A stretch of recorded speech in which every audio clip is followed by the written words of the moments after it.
Montana Territory, spring of 1874. The wind cut sharp through the cottonwoods outside the town of Elkhorn as Adeline Tabor stood barefoot in the dirt, clutching her stomach beneath her patched gray shawl, her father's final words still ringing in her ears. "You shame this house. You ain't welcome here anymore." They had not even looked at her. Her mother had kept her back turned, stirring a pot that no one would eat from that night. Adeline had not cried, not when they slammed the door. Not when she walked through the sagebrush barefoot with a bundle of sewing needles, a tin cup, and the baby growing inside her. She had only cried once, a week before, when she told the boy Peter Langley and he had ridden off without a word. Now, she was 19 and alone. The saloon doors banged behind her as she stepped away from the only building in town that had not turned its face from her. She had not gone and it was too early, and she had no money. But she had stood outside, hoping someone might need mending. Adeline. Her breath caught. She turned. The man on horseback dismounted slowly, dust lifting from his boots as he stepped forward. He wore a dark blue shirt, faded at the collar, and a brown hat pulled low over his eyes. But she knew that face. "Marshal Reddick?" she asked, voice weak with disbelief. "Micah," he corrected gently, his gaze steady. "It has been 4 years." Adeline blinked. She remembered him now, her older brother's friend. He had once carried her on his shoulders when she broke her foot in the creek. She had not seen him since he left for Texas. "What are you doing back?" she asked. He looked past her, toward the clapboard church where the bell had not rung in weeks. "Looking for a place that still feels like home." She opened her mouth, then closed it again. Micah's eyes scanned her sunburned cheeks, her torn skirt, the small bundle in her arms.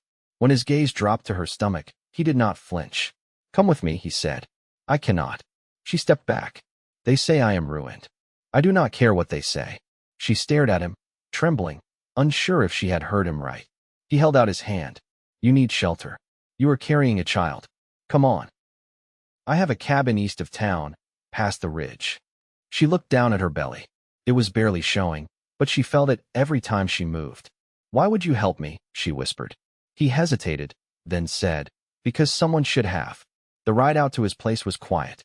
She rode behind him on the horse, hands clutching the saddle horn. Her body ached with each jolt, but she did not complain. His cabin was small but clean. A stove, a cot, shelves lined with jars of beans and flour. A barn for his horse, and a creek nearby. "You can sleep here," he said, pointing to the cot. "I will take the floor." She looked at him. "I cannot repay you. I am not asking you to." That night she did not sleep. She lay on her side, eyes wide in the dark, listening to his breathing. The next morning, she tried to leave. He caught her at the creek, her bundle clutched to her chest. "I do not want to be your burden," she said. "You are not. I cannot live off your kindness. You are not." She stared at him, heart pounding. "Then why?" Micah looked at her, his jaw tight. "Because I remember the girl who braided her brother's horse's mane with wildflowers. The one who used to give me the best piece of pie when I came to supper. That girl is gone." "No, she is not." Her bottom lip trembled. "I am pregnant. I am not married. They all think I am filth." He stepped closer. "They are wrong." And then he said it, quiet like a promise. "Marry me." She froze. "What?" His hand was steady when he reached for hers. "Marry me. Not because of the baby, not because you need saving, but because I want to. Because I care for you. I always did." Her breath came fast. "You do not even know me anymore." "I aim to." She stared into his eyes. He meant it. Every word. She whispered, "Are you sure?" "I have never been more sure of anything." And when she said yes, it was not out of desperation. It was because something in her chest had cracked open, and the sunlight came pouring in. They were married by the preacher from Miles City, who came through once a month. She wore a blue dress she had sewn herself. He wore his father's old vest. They stood under the cottonwoods behind the cabin, her hand in his, the wind soft on her cheek. Afterward, he kissed her forehead and whispered, "You are not alone anymore." She leaned into his chest. "I know." And for the first time in months, she felt safe. He built a cradle from pine. She embroidered a blanket with tiny horses. They shared quiet dinners, long walks, a growing closeness that wrapped around them like a quilt. One evening, as they sat on the porch watching the sun dip behind the ridge, he reached over and took her hand. "I meant it when I said I care for you." he said. But now, it is more than that. She looked at him, heart fluttering. I love you, Adeline. Tears filled her eyes. She squeezed his hand. I love you too. And when he leaned in and kissed her, it was not rushed. It was real. They had been broken once. But together, they were whole. The last of the snow melted into the earth by mid-April, softening the ground around the cabin and filling the creek until it ran fast and loud. Adeline wrapped a shawl around her shoulders each morning and went out to check the hens, trailing her fingers along the fence Micah had mended with care. He was gone most sunrises, leaving before she stirred, his boots quiet against the floorboards. He worked as a deputy now, riding into Elkhorn to keep peace when needed, handling land disputes, and moving cattle through the pass. He never made noise about it, never came home with the weight of it in his shoulders, but she knew when something in town had gone wrong by the way he lingered near the stove longer than usual or took to repairing things that didn't need it. One evening, she found him oiling the hinges on the barn door, his jaw tight, the lantern throwing slow shadows across his face. Something happened? She asked, brushing hay from her apron. He kept his eyes on the hinge. Some boys from up north came through. Loud, drunk. Thought it was fine to spit at a woman passing by. She stepped closer, folding her arms. Did you stop them? I did. He paused. But not before one of them said something about you. She didn't answer right away. The wind shifted, blowing the scent of damp earth toward them. What did he say? Micah straightened, wiped his hands on a rag, and looked at her. He knew your name. Said your father told folks what happened. Adeline nodded once, slow. I expected that. I didn't. She didn't need comfort. Instead, she stepped past him, opened the barn, and began gathering kindling from the pile near the wall. His silence followed her. I'm not ashamed, she said after a while. Not anymore. He leaned against the doorframe, arms crossed. You shouldn't be. She turned to face him, the lantern between them casting gold across her face. I've spent too long letting other people decide what I'm worth. I won't do it again. He didn't smile, but his eyes softened. You don't have to explain yourself to me. I know, she said, voice steady. That's why I'm telling you. That night, she sat at the table and stitched a new hem on one of Micah's shirts, her needle moving slow and careful. He read beside the stove, the firelight flickering across the pages of a worn ledger he'd found in town. You ever think about leaving? She asked, not looking up. He took a breath. Once. After the war ended, I rode south. Thought maybe the emptiness would feel different down there. Did it? No. Just hotter. She allowed herself a small laugh, then folded the shirt and placed it on the table. I used to dream about going to Helena, she said. Not for anything grand. Just wanted to see a place where nobody knew my name. You still want that? She shook her head. I want here. I want this. Even if it's small. He set the book down. It's not small to me. The baby began to stir in her belly then, a gentle nudge beneath her ribs. She pressed a hand there, eyes distant. Have you ever held a child? She asked. He leaned forward, elbows on his knees. Once. My older sister had a boy. I held him when he was 2 weeks old. He had a grip like a trap. Were you afraid? Terrified. She smiled, then stood and crossed to him. You'll be a good father. His gaze met hers, something quiet and certain settling in his expression. I want to be. The next morning, she found a cedar box on the porch. Inside were 4 hand-carved animals: a bear, a fawn, a horse, and a rabbit, each no longer than her palm. No note. Just the scent of fresh wood and the careful curves of someone's time. She carried them inside and set them on the mantel. When Micah came in from feeding the horse, she didn't ask about them. He didn't mention them either. Instead, he kissed the top of her head and said, I'll be back before dusk. He always was. By early May, she started sewing a christening gown, sitting under the cottonwood tree behind the house with her feet propped on a low stool. She didn't know if the child would be a boy or girl, and she didn't care. The stitches were for both tiny, even, patient. One afternoon while she worked, she heard hooves on the trail. A single rider, coming slow. She rose carefully, hand on her back, and squinted at the figure in the sun. It was a woman, older, riding a chestnut mare with a limp in its front leg. The rider pulled up near the fence and dismounted. You Adeline Tabor? She called, voice worn but firm. Adeline nodded, wary. The woman reached into her saddlebag and pulled out a folded scrap of paper. Letter from your brother. Adeline froze. Nathan. He sent it with my husband. He passed through Fort Benton 2 weeks ago. She accepted the letter with trembling hands and watched the woman tip her hat before riding on. Inside the cabin, she unfolded the paper slowly. The handwriting was unmistakable, crooked, all slant, just like when they were children. Adeline sat in the chair by the stove, tracing the words with her thumb. Nathan had heard what happened. He didn't agree with their father. He wanted her to know he still thought of her, that if she ever needed a place to go, she had one. She read it twice, then folded it and placed it behind the carved bear on the mantel. When Micah returned that evening, she didn't tell him about the letter. Not yet. Instead, she took his hand as he walked through the door and pressed it to her stomach. The baby kicked once, strong and sure.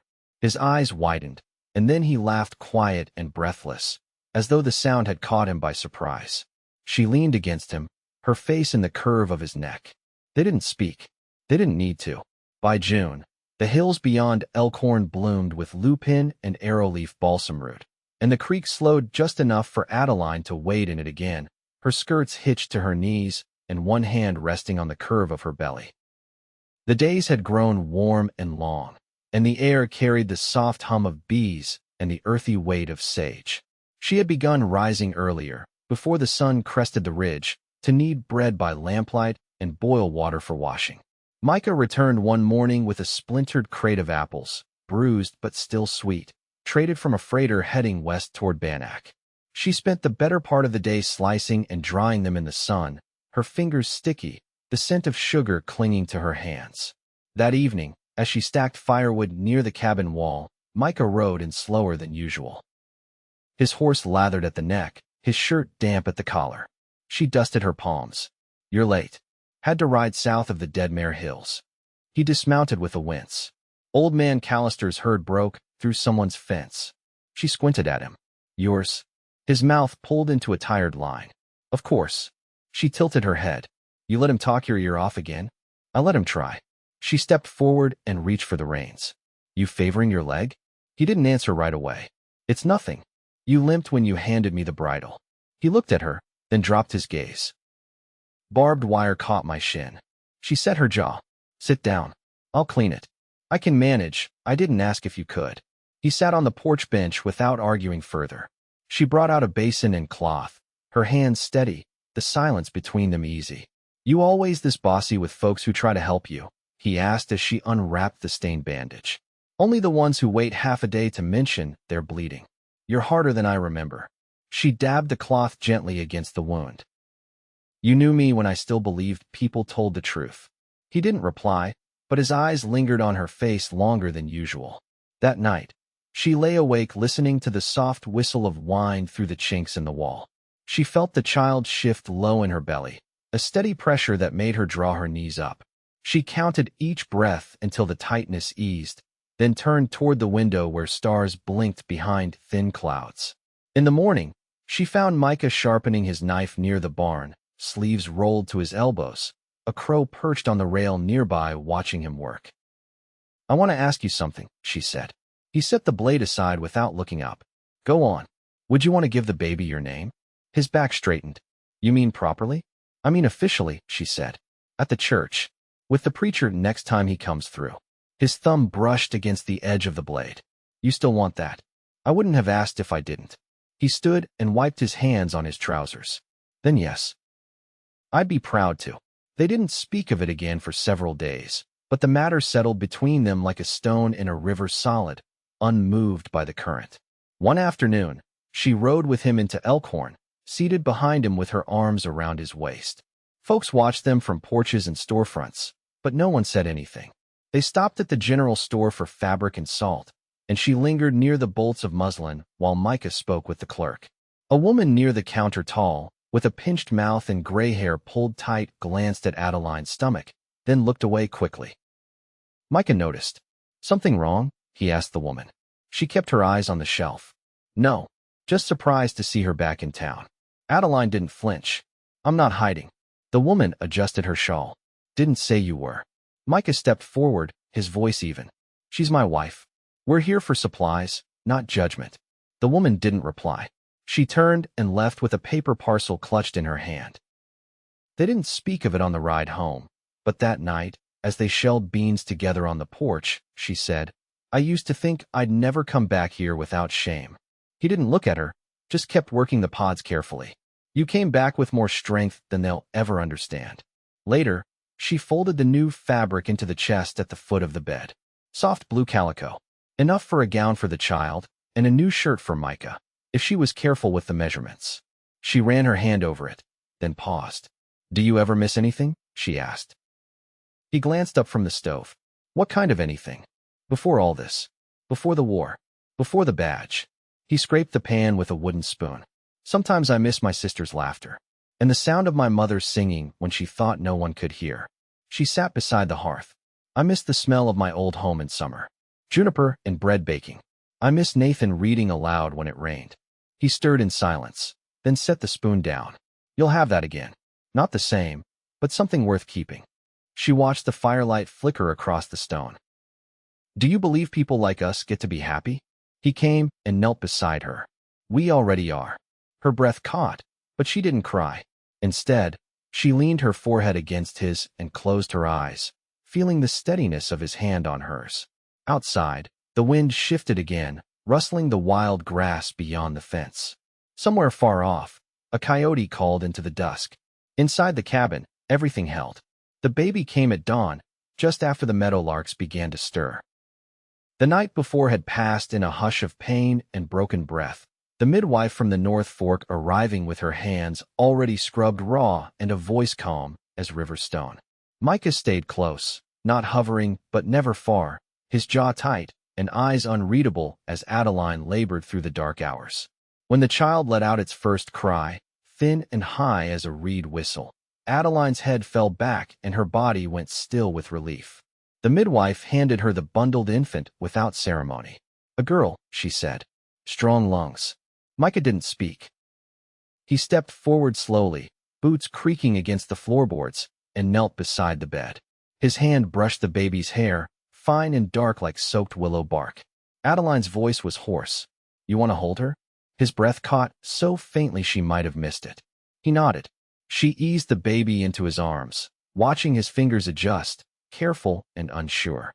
The child blinked once, mouth pursing, and then settled against his chest as though she already knew him. He looked up. "She's smaller than I imagined. She'll grow. I know." Later, when the midwife had gone and the sun rose pale over the ridge, Micah sat beside the bed, the baby dozing in a wooden cradle he'd finished weeks ago. A pot of broth cooled on the stove. The floor still smelled faintly of lye soap and pine resin. Adeline reached for his hand, her grip weak but certain. "What should we name her?" she asked. He was quiet for a moment. "You choose." She glanced at the cradle. "My grandmother was named Clara. She used to hum lullabies in Swedish under her breath." He nodded. "Clara." She smiled, then closed her eyes. Days passed in a rhythm of feeding and resting, the child's cries sharp but never frantic. Micah took to rising in the middle of the night, rocking her with one hand while stoking the stove with the other. He never said much, but Adeline noticed how he kept her swaddled tight, how his fingers lingered a little longer on her back after she'd fallen asleep. One late afternoon, as thunder rolled low beyond the hills, Adeline sat on the porch with Clara bundled in her arms. The air was heavy, clouds stacked high like wool against the sky. Micah was mending the fence along the western edge of the pasture, his shirt damp with sweat, hammer swinging in measured rhythm. She watched him for a while before calling out, "You always work that hard when nobody's watching." He looked over his shoulder. "You're watching." "Barely." He set down the hammer and walked toward her, wiping his brow with the back of his hand. "She sleepin'?" he asked. "Just now." He crouched beside her, elbows resting on his knees. The storm had not yet broken, but the wind had started to shift. "I was thinking," he said, eyes on the clouds. "Come fall, we might need to build a second room. This place won't feel big enough once she's crawling." Adeline looked at him. "You planning to do that alone?" "I was hoping you'd help with the measurements." "I meant the raising." He turned toward her then, something quiet passing behind his expression. "I meant to stay, Adeline. Not just for now. For good." She studied him, then nodded once. "I know." The rain came that night, soft and steady, drumming against the roof with the kind of rhythm that settles into your bones. They moved Clara's cradle closer to the bed, and when the wind blew hard enough to rattle the shutters, Micah shifted closer, his hand resting gently on Adeline's hip beneath the quilt. "You ever think about that day in Elkhorn?" she whispered. He didn't move. "Every day. What would have happened if you hadn't been there?" His voice came low. "I was always going to be there." She turned her head, her nose brushing his. "You didn't know I needed you." "I didn't need to." She touched his face, her fingers grazing the line of his jaw where the stubble had grown and rough. "I think I loved you before I knew it," she said. His mouth found hers then, slow and certain, and the kiss held none of the hesitance from before. It was full of knowing, of roots grown deep. Outside, the rain eased into silence. Inside, the three of them, mother, father, daughter, lay wrapped in warmth, the fire down to embers, and the future unwritten but no longer uncertain. By late August, the air had turned dry and sharp, the heat of summer peeling back into hard light and brittle grass. Clara had begun to laugh, a sound like a hiccup caught in a breeze, and Adeline swore it made her chest ache in a way nothing else ever had. She'd taken to carrying the child on her hip while she worked, one arm always cradling her close, her weight a comfort more than a burden. Micah had added a lean-to off the barn, not for livestock, but for storage. He kept a set of tools there now, his father's old handsaw among them, the handle worn smooth with age. Most days he returned from town quiet but easy, his shoulders no longer carrying the tension of early spring. He'd started humming sometimes when he worked, just under his breath, never loud enough to draw attention. That morning, Adeline was kneeling by the fence row, pulling weeds from beneath the squash vines, Clara swaddled and tucked behind her in the shade. A wagon creaked up the path, the sound of its wheels unfamiliar. She stood slowly, brushing dirt from her skirts. A man climbed down from the seat, tall and thin, a soft-brimmed hat pulled low. He held out a battered letter. "You Adeline Tabor Reddick?" he asked. She nodded, wary. "Your brother Nathan sent this along. Said it was time." She took the envelope, the wax seal cracked from travel. The man tipped his hat and left without waiting. Micah appeared from behind the barn as the wagon turned back toward the ridge. Adeline handed him the letter. "Nathan wants us to visit." He glanced up. "Where is he?" 2 days northeast. He and his wife bought land near the Beartooth Edge. Micah folded the paper and slipped it into his vest. "Do you want to go?" "I think I do." They left at first light 4 days later, Clara bundled between them in the wagon Micah had borrowed from a neighbor. The road curved through wide pastureland, then narrowed into scrub hills and pine. They camped by the Stillwater River one night, Micah catching trout with a line of horsehair and a bent nail, Adeline wrapping Clara in the blue calico blanket she'd stitched before the birth. Nathan met them at the edge of a modest homestead, the roofline slanted but strong, smoke curling from the chimney. He was broader than she remembered, his beard streaked with gray, a scar beneath his left eye she'd never seen before. His wife, Lita, welcomed them with a pot of boiled beans and a quiet nod. That evening, Nathan held Clara for the first time. He didn't say anything at first, just looked down at her sleeping face, then passed her back to Adeline and cleared his throat. "I should have come sooner." "You wrote," she said. "That was enough." He shook his head. "No, it wasn't." Micah stepped outside to give them space. Adeline sat near the hearth, Clara asleep against her chest. "You were the only one who ever told me not to be afraid of Pa," Nathan said. "I was afraid too." He took a breath. "He passed last month." Her fingers tensed against the cradle's edge. "Did Ma stay?" "She's with my wife's sister in Billings. They don't speak much." "I don't reckon she would." He looked at her then, something old and worn in his face. "I'm glad you found someone who sees you." Adeline didn't answer right away. She looked toward the door where Micah stood just beyond the stoop, lantern in hand, waiting with the kind of patience that had come to define him. "I didn't find him," she said finally. "He found me." They stayed 2 nights. Lita showed Adeline the garden rose, her baby due in the fall. Nathan and Micah spoke little, but worked together patching a split in the corral rail, their movements easy, unforced. On the morning they left, Nathan pressed a parcel into her hands, dried fruit, a pair of small knitted socks. "For Clara," he said, "and for you, in case the nights turn cold." Micah took Adeline's hand as they climbed into the wagon. The road home felt shorter. Back at the cabin, the trees had begun to show yellow at their edges. The air held the faint scent of wood smoke in the evenings. Adeline packed away the summer dresses and hung a heavier shawl near the door. Micah brought in extra firewood each night. Clara tucked under one arm while he worked, her fingers clutching the edge of his collar. One afternoon, Adeline sat on the porch mending the hem of her good skirt when Micah returned with a parcel wrapped in oilskin. He handed it to her without a word. Inside was a small book, hand-bound, the cover worn but cared for. She opened it slowly. Pressed between the pages were flowers, flattened and dried. A daisy, a bit of lavender, a single sprig of wild rose. She looked up. "Found it in Elkhorn," he said. Storekeeper said it had been sitting on a shelf for years. She ran her fingers over the page. "It's beautiful. I thought maybe you'd want to keep something for yourself. Something not about chores or the child." She closed the book and held it to her chest. "I do." They sat in silence as the sun dipped behind the ridge, the sky turning the color of faded copper. The sound of Clara's laughter floated through the open window behind them. Micah reached over and took Adeline's hand. "I never thought I'd have this," he said. She leaned against his shoulder. "What?" "A home that feels like a life." She turned toward him, her voice soft and sure. "You have one now." He kissed her then, without hesitation, without fear. And when she kissed him back, it was with the full weight of everything they'd built between them, slow, rooted, real. That night, they lay beneath the quilt she'd made by lantern light, Clara asleep in her cradle, the fire crackling low. Outside, the wind moved through the cottonwoods in a hush, like breath drawn slow and steady. They didn't speak. They didn't need to. Years later, the cabin still stood, the porch sagging a little more with each passing season. The garden grew wild around the edges, and Clara ran barefoot through it, her hair dark and tangled with burrs. Micah built her a swing from a fallen branch and a length of rope. Adeline taught her to read from the same book he'd once wrapped in oilskin.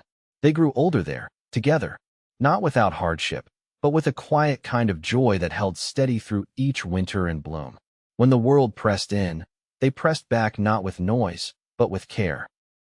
And when they were old, long after the trail dust had settled and the names of those who once whispered behind hands had been forgotten, they still sat side by side on that porch, fingers laced, hearts untroubled. Theirs was a love earned, not declared, not loud, but lived, and it lasted.